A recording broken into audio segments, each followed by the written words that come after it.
Chapter 89, Warden Barkley. Dad is, to be honest, at the moment the more personal vendetta against Sly. But from all the stories and all the possibilities his ancestors stopped, I can't say I'd be much more easygoing than him. Miss Ruby, any, vibes? Anyone possibly recording? Nah, y'all are good.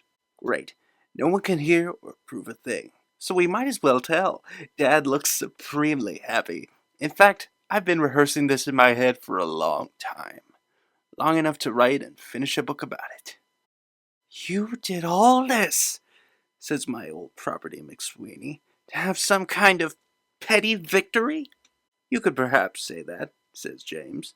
Come on, guys, grunts Thornell. You've got all of us. You're holding Branwell's parents and Sly's friends captive. You win. Just take it easy. We won't beat you up for doing this because we can't. You think the two of us are the ones who have been pulling all the strings? Not quite. I whistle. Coming in quite casually is none other than my old friend in a way, the great Bomani. Sly and Slight and Common both look like they've seen a long-past spirit, while the others wonder what the reaction is about. I do kind of wish Bomani had taken off his Egyptian wear. He looks like a grown black badger on Halloween around here. But I guess hearing that we were all captured, he couldn't help himself. Sly can form the words. That's one of Queen Catra's main guards. What is he doing here in your time? Thinks Slight and Common out loud in alarm. You mean you couldn't tell it was me? Bomani asks Slight and Common, behind the ambush? You're hurting my pride, I must say. What ambush? Grunts Sly. The one that had us captured and traveling through to your time, croaks the raccoon, who I've been introduced to as Peely. And what do you have to do with it? Slight and Common spits to Bomani. I thought you always hated serving under Catra and wanted to be some king of your own. I could tell, and now you have more people serving you than I can count. If anything, I would have thought you had died at the Pyramid of Jedefre. I saw you get buried. That's true, exclaims Sly. My ancestors, says Bomani to James and I. Would I be able to begin? By all means, I say. Slight and Common, you are actually right on the money, in that I wish to one day be a king of my own, and you stopped that from happening. I was so close. What in the world do you mean? He asks.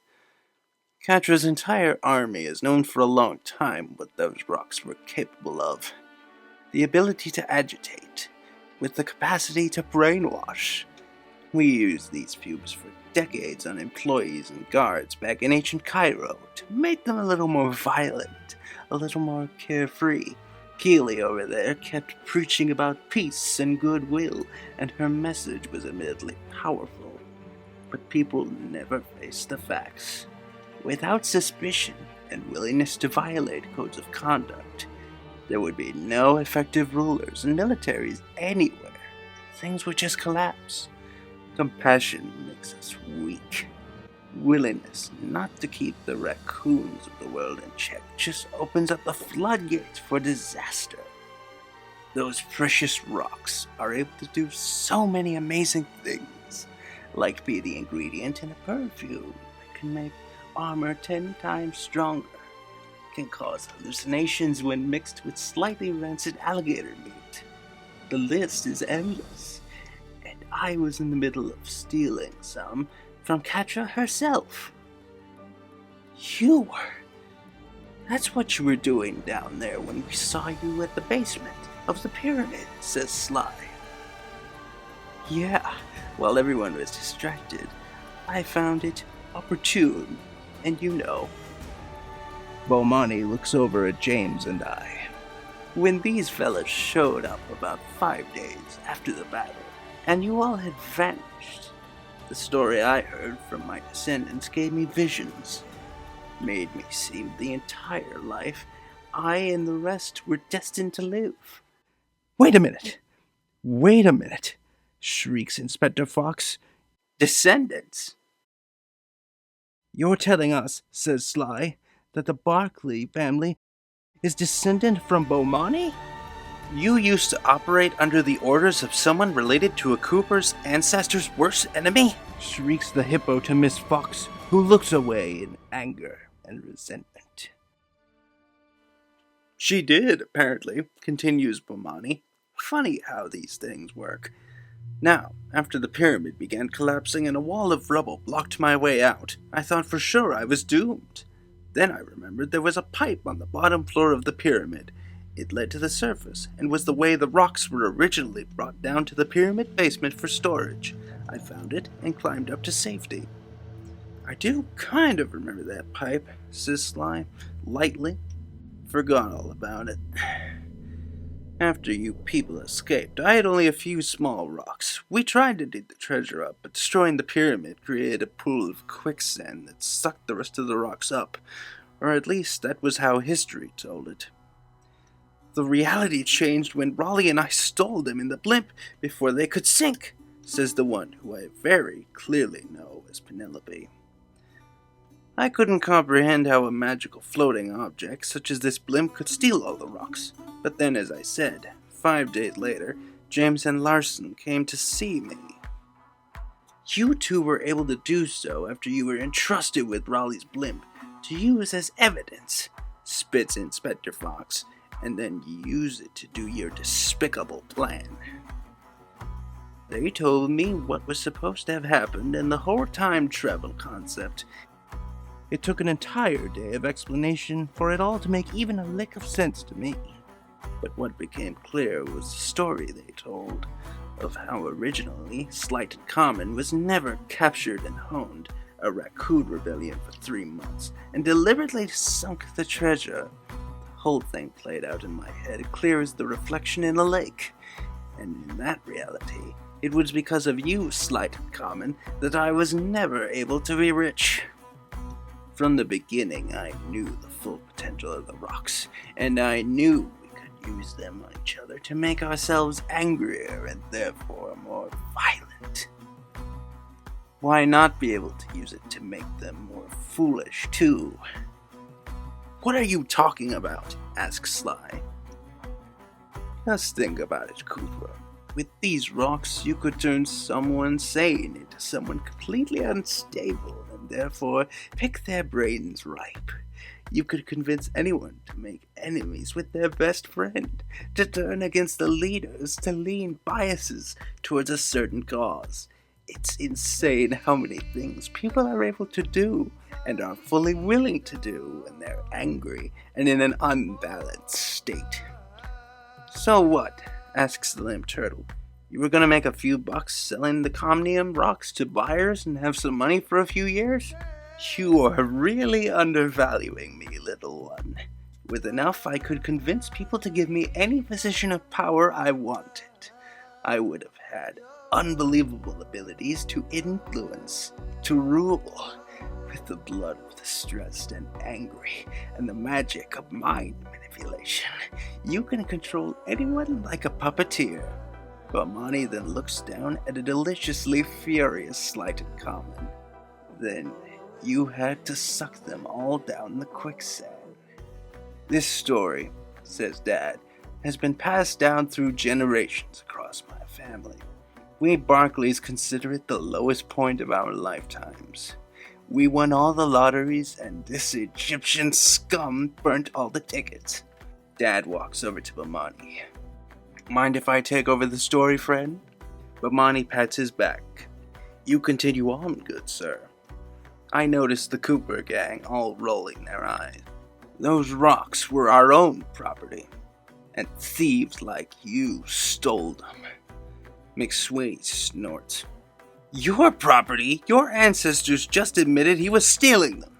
We earned the right to take them, Dad counters. Bomani nods in approval. I guess we should actually be thanking you a fraction, Mr. Slighted Common. If it weren't for your sabotage story, I wouldn't have become the head of Interpol, and my son wouldn't have become a prison warden. We all take pride in stomping out thieves and lowlifes who do not deserve any leniency or respect. It was you who stole everything from us, and you've inspired us to really step out our zero-crime tolerance policy. Slight in Common gives a defiant, loud sniff. And who would have thought that thousands of years later, the story between our families would continue with Sly Cooper? Sly sneers. Poetic, isn't it? He says with a grin, clearly trying to tell us he's not afraid of us, and unimpressed. Dad doesn't rise to the bait. It's not that good of a performance. I'll give you a point there. It does, Dad endorses. And you know, it always was quite aggravating every time you slipped away. But you know what was real spit in my face? Inspector Fox here having you as her new constable. I remember that day. Sly plays along. You practically soiled your pants. I couldn't comprehend why you and Inspector Fox were holding hands, he goes on, not missing a beat. When she told me the story of how you saved her life and got amnesia in the process, and you couldn't remember a thing, I didn't believe it. Not for a moment.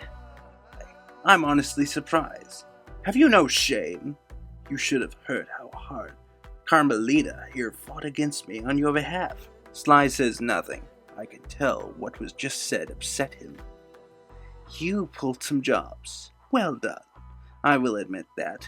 You busted some very big criminals, solved some very hard and cold cases. I almost began warming up to you. But then I saw how you were keeping in contact with your old friends, and I knew you were faking all this time. I didn't have the proof, but I now knew it. I tried to convince Inspector Fox, but she wholeheartedly dismissed it. You were living a pleasant life when you deserved to rot behind bars, and you thought you would forever be able to get away with it. So, I decided if I was going to take you down, I needed to dig a little deeper. What did you do? Sly whispers angrily. Well, for one thing, I looked into your genius friend, Bentley and Penelope. He spits. Yes, Penelope specifically. As head of Interpol, I have quite the archive access. We found out that you have a shady history there, little one. My so-called father could tell you all about it, she grunts. Tongia is indifferent to this. Well, I ended up finding out two things. That you come from a very rocky childhood, and the two of you were in the process of building a time machine together. What? Cries Bentley. How did you find out about that? Simple surveillance, secret photos, a bribe from one of our prisoners who knows a thing or two about mechanics. Raleigh, grunts Sly. Yes, and you know something. Belmonte here, for ages, kept the few rocks he saved from the pyramid preserved. He's done everything he can to protect them, knowing one day they would be used for something grand. I decided to take a gamble and do some hypnosis therapy on a few people with the handful of rocks we had. And several months later, we're here. What few people? Asks Sly suspiciously. Maybe a tiger, armadillo, bear, elephant with a trumpet up her nose? And a very nice dose was saved for Penelope and Le Paradox. Le Paradox! Exclaimed Sly. So, the whole plan to kidnap my ancestors' canes. The lowlifes who traveled through time to do so. So Le Paradox could prove he was the greatest thief in history to get revenge for my father outplaying him? That was really all you? Yes and no, replies Dad. Le Paradox did have that history with your father. Once I was able to get Penelope's inner voice of her father to come back to her, with a generous amount of assistance from the big alligator over there, Penelope abandoning your little turtle friend and convincing that skunk to go on the spree was a piece of cake. Miss Ruby, says Carmelita. So you've been working with that criminal ever since she first came to Heathrow? Parties have come to me once or twice, Miss Ruby admits, telling me when the time was right that they might need my skills, and in return they provide me with any luxury I wanted. Who would have thought in prison one could feel so triumphant? I knew that this threat with Penelope, now your enemy and another longtime Cooper rival out for blood, would bring you back into the den, continues Dad. And the best part? Larson and I were all ready once the plan was carried out, and that smelly paradox had a new power to ransom him into giving a fair few of his riches. Let's just say we had some documents prepared and proven access to his time machine, and I had a plan in place for killing two birds with one stone, bringing Bomani back in to bask in our glory, and then to use the time machine to steal long-lost rocks before they sunk, and then taking down La Paradox's power from under him by hypnotizing the world to do so. And what big plan did that entail? Asked Bentley. When Penelope began building La Paradox's blimp, La Paradox had his plan laid out to steal 5 specific canes, and sadly none of them were of slight in common. If he did, it would have been much easier for us. But oh well. Larson and I knew eventually we'd need to access the time machine and program it to be able to go to Egypt. We had to hide it into a then empty default list, so it wouldn't be picked up by anyone and seen as fishy. Wait, says Sly. So, that's why when La Paradox's time machine malfunctioned and sent me back, it was because of you?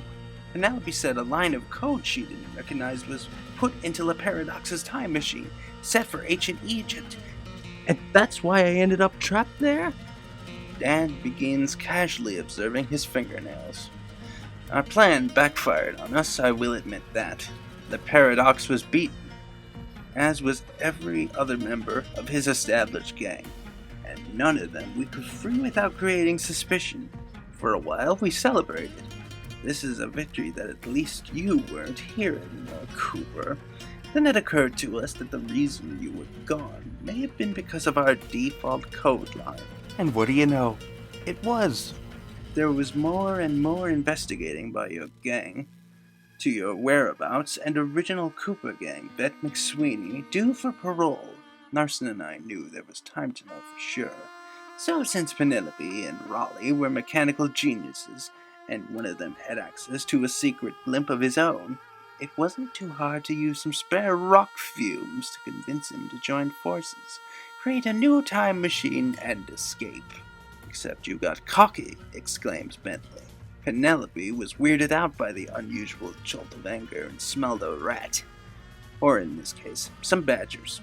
She realized something was off and followed her orders, but was secretly helping us, with posters and everything leading us to the pyramid and our lost friend.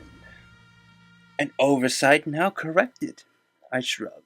And you were right, Inspector Fox. Miss Ruby has been with us from the start, shortly after McSweety was released. She sensed a history shift within ourselves. This could only mean one thing, and it was that Sly was in Egypt and involved. Something dawns on McSweeney. The break-in, he realizes. A few weeks after my release, someone broke into the house and tried to steal Sly's ancestry book. He looks right at me. I now recognize your shape. That was you that day.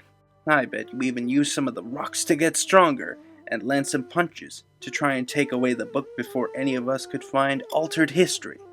Had to try, I admit. Without the Thievius Raccoonus, you wouldn't have had any hints whatsoever as to what time period Sly went to. Except we did figure it out, said Bentley, thanks to Penelope. So, you were also the anonymous message Raleigh and I got, says Penelope in her own world. At the moment, apparently, after we escaped, we were told to finish the time machine and go to that specific pyramid on the day and to suck up their rocks. One way or another, we were no longer set to fool around.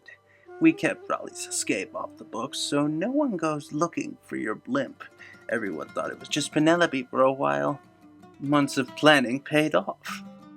Sly sighs. Okay.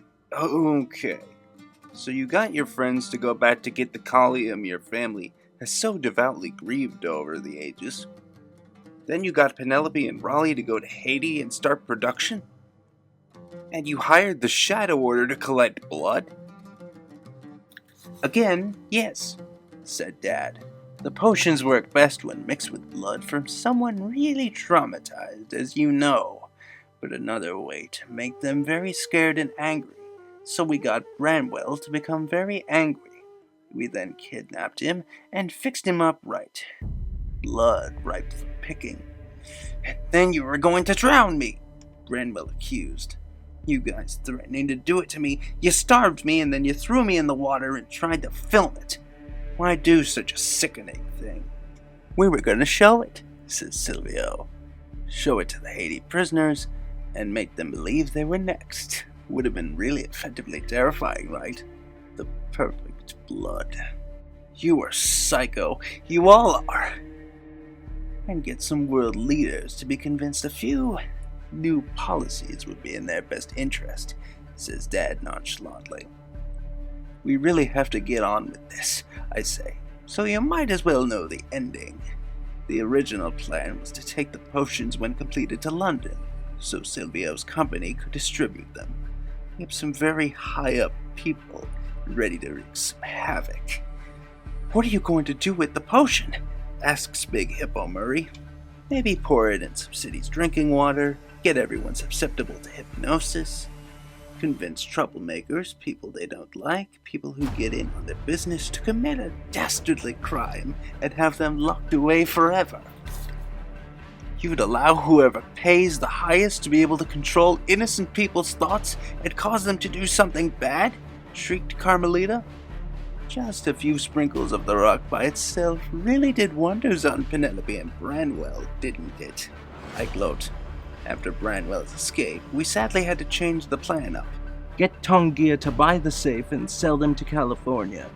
But the safe was completely empty, says the lizard. After Jeanette fainted and I felt an odd dizziness, says Tongia, I knew something wrong was up. And so we did a last-minute switch. So where's the big stash of collium now? Asks Carmelita. Why would you need to know that?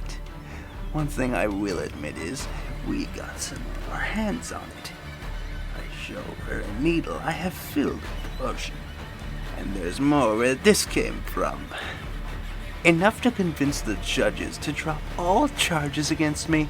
That's Silvio.